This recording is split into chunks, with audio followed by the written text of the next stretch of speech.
Gentlemen, may I have your attention, please?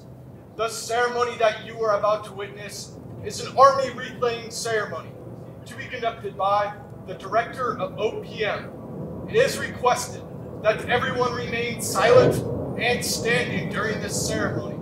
Thank you.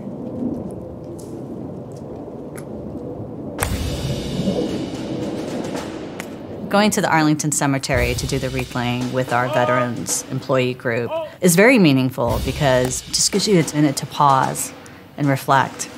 And we don't get those moments very often. Forward! Forward!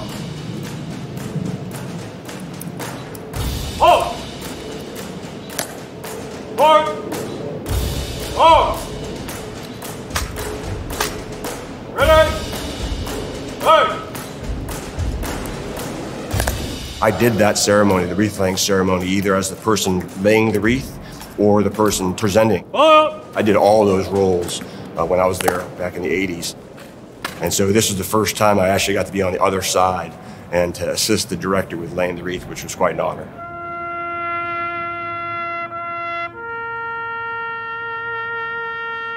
I don't have family members who have fought, but I'm always trying to find ways to listen and understand what those experiences have been.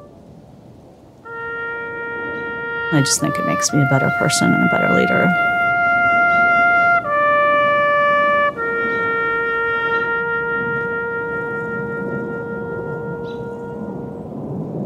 The kind of leader I want to be doesn't always fit well in Washington, D.C. You constantly are battling against kind of this imposter syndrome of like, you're not the most assertive or the loudest. Should you be here? Are you qualified to be here?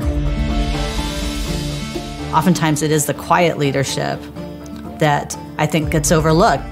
That's actually been an issue in the Asian American community. We need people of all shapes, sizes, and stripes in the federal government. I've had these opportunities in my life where I've just had to step forward and be courageous.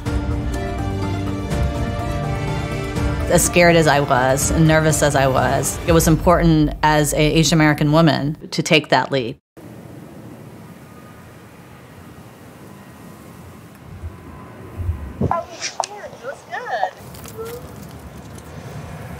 Look at me, look at me, look at the phone, look at the phone. There you go.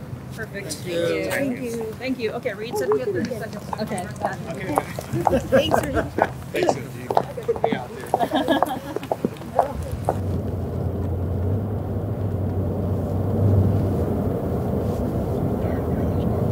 So you wanted to come. Oh, you were like making. I was. You were being relentless. It's helpful because you got here. Yep. A lot of people don't want the responsibility. It's hard. You're married to that thing, to that place for as long as you're there. Yeah. Even when you're off, you're not. You're training for the next day or getting your uniform ready.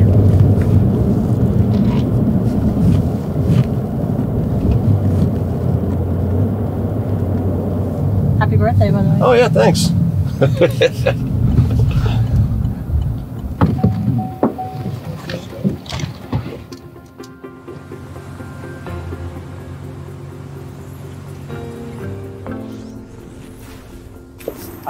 So I wanted to quickly just chat about Mother's Day so you have a good Yeah. Packed day for a Friday, but After also coming back from a trip as well. I know. How was your break? I stayed here. I told myself I wanted to do a little bit of nothing since I was going to be doing a lot of everything the next few Oh, really? weeks. Yeah, I know. Are you settled in yet? I am. In your place? Where are you? Karen. She's extremely busy, but if you talk to her any day, you wouldn't even realize that like all of this is on her plate and how she has to carry herself. Somehow she has brought it down to a science of like, this is who she is, and she just takes all of it with such grace and passion and strength. All right, so what's on the calendar for tomorrow? Tomorrow, you have your joint hearing with OMB. That's Big right. deal. Okay. Yeah. And DOD. Oh, and DOD. And ODNI. And Cleela has the HRS meeting with some leadership that's pretty important to focus on. Yeah. The best talent is getting tapped in January, February. Yeah. And we can't wait until April or May to post. We are really trying to set the bar here. We know that we want to increase the number of internships like across the board, but if we can make more of them paid, I think it really does allow for so many different groups of people to be able to come into government. I'm a child of immigrants and she is an immigrant, so we relate to each other and we really think along the same lines when it comes to how you serve people and how you lead. Oftentimes you will have people in leadership roles who really want to be front and center, want to be the face of things, and while she does that well, she loves to ensure that other people's voices are at the table and that we hear from as many people as possible, regardless of their position, so that we get to the best solution. As much as I care about the work that we do, I care about the experiences of the people that I work with. I have fought for really being able to center diversity, equity, inclusion, and accessibility because that's been my life experience. My parents were, impacted by the partition of India, so, they had to leave their home country, which is now Pakistan, and start a new life in Mumbai. I think it had its challenges, but they didn't really talk about those experiences as much. When we came to the U.S., my father was a psychiatrist, and where they needed him, my dad was in these rural areas around the country. So we were this Indian family dropping down in these like really small towns in the South, and sort of a completely different experience from coming from Mumbai. There were only very few Indians in the town where I was in. But I always felt different. My hair was different, my color was different. So it was always feeling a little bit like an outsider. I remember just really trying so hard to fit in and trying to figure things out because it's not like my parents were a guide. They just grew up in a completely different time, era, different country, different set of norms and culture. And I remember when I was on a school bus in Pineville, Louisiana, and I remember that I was making friends with Black female students, and then I had friends with, these white female students, but they weren't friends with each other. I remember one day, one group saying, "Come over here, Kiran, and sit with me," and another group, "Come over here," and I just remember just being really, like at 10 or 11, being like, what do I do? And that was the starting of my experience of how things were so segregated. And I came to learn after the fact that the school district I was in Savannah was under a desegregation order the whole time I was going to school. I just figured this is what you do when you're in school, is that you get bused across town. My mom, she was always just such a very strong female and always took charge of things. And, just in my personal life, when my dad fell ill, like he was the one with the degree and the ability for the family to earn money, and she didn't. So she went and worked in the flea market and got her license in real estate and just any way to kind of make sure the family could make ends meet. And I think for me, it was a mix of like what I needed to do to not only kind of survive, but like excel. And not wanting to be a burden on my family.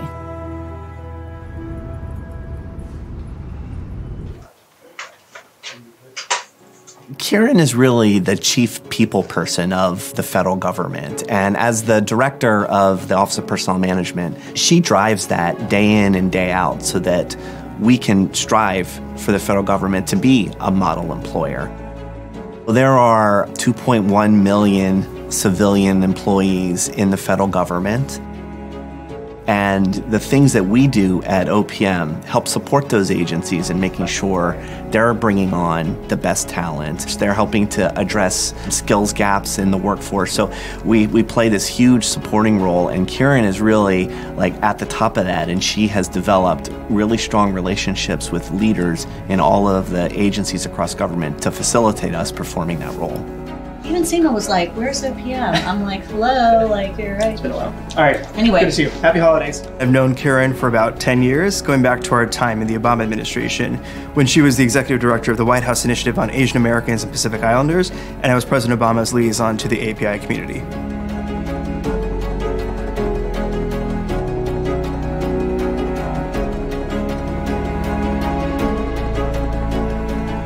I think Kiran's time leading the White House Initiative prepared her for this current job as OPM director in a couple of different ways. I think first and most importantly is she is relentless. She is Undeterred, she is scrappy. She's really good at figuring out how to cobble together resources and get people and get them bought into what she's trying to accomplish.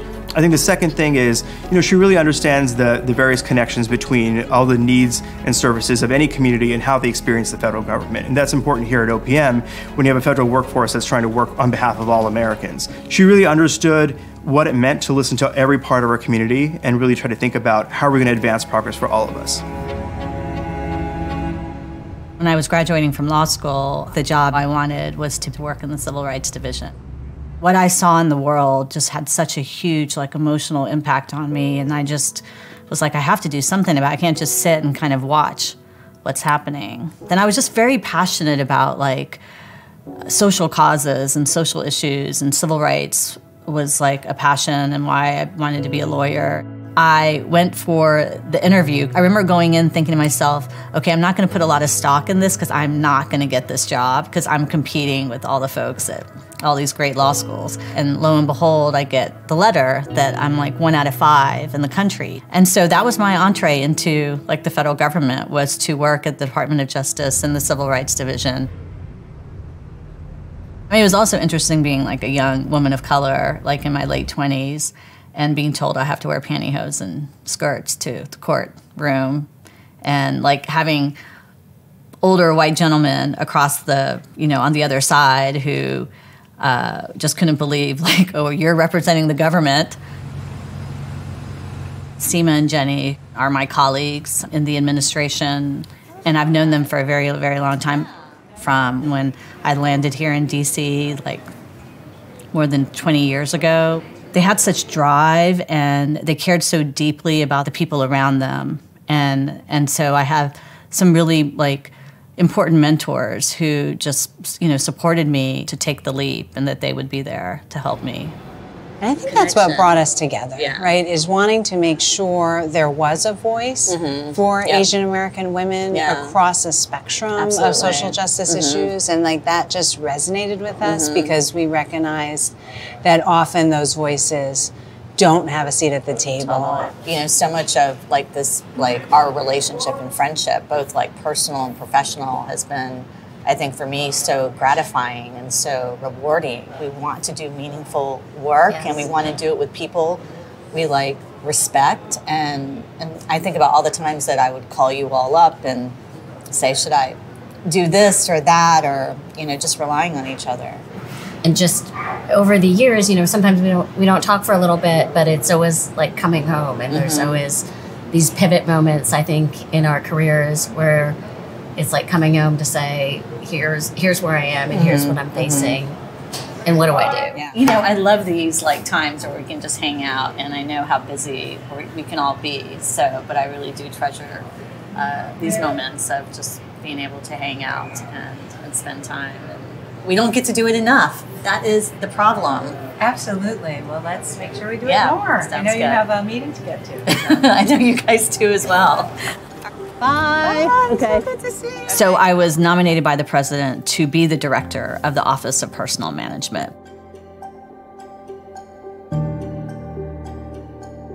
But even though the president nominates, it has to go to Congress here in this country. And then I have to go before a committee and speak about my understanding of the issues and my qualifications. And then the Senate votes. The committee will come to order. Today we're considering the nominations of Kiran Ahuja to be Director of the Office of Personnel Management. Thank you, Chairman Peters, Ranking Member Portman, and members of this committee for your gracious welcome. It was a harrowing experience, frankly. I was asked about the history and my, commitment to diversity, equity, inclusion, and whether that would somehow make me kind of partial or have a certain bias.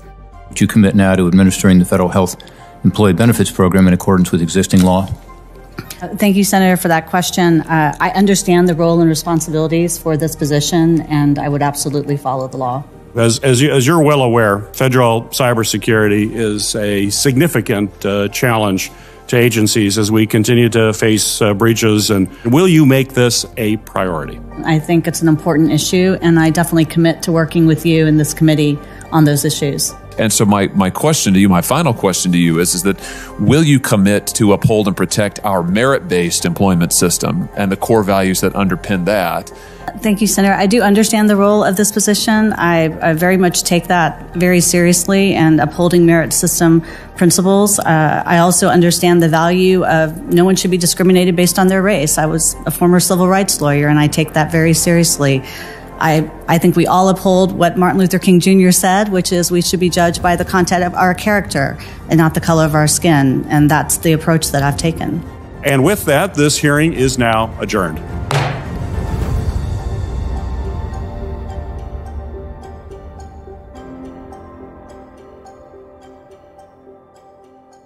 It was a tough experience, and that's unfortunate because I think it sometimes does dissuade people from going through the confirmation process. But I think it was important as an Asian American woman to be courageous.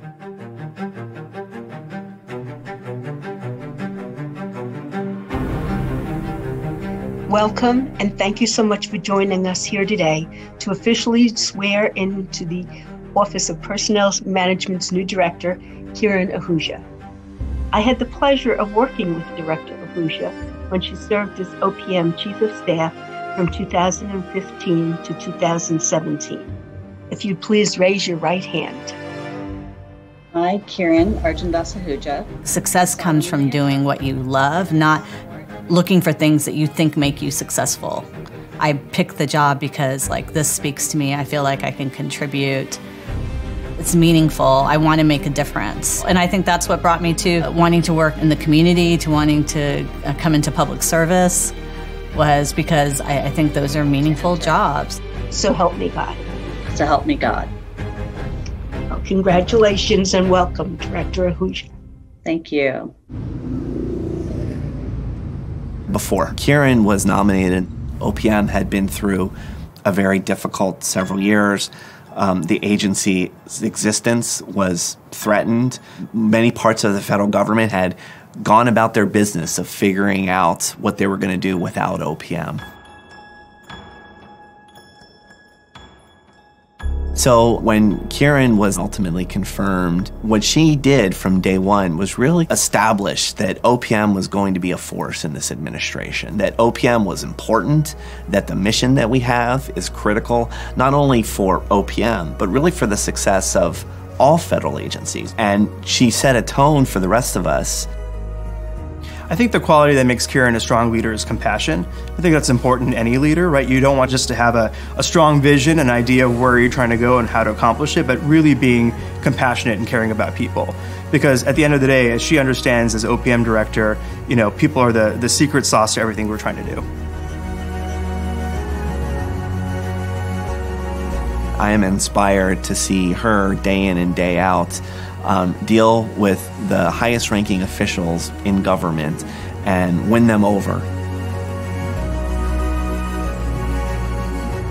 It has taken me a long time to figure out that I'm okay with my leadership style, which is to be an empathetic and collaborative leader and to not feel like I have to be the smartest person in the room or, always have the answers, and that everyone has a role.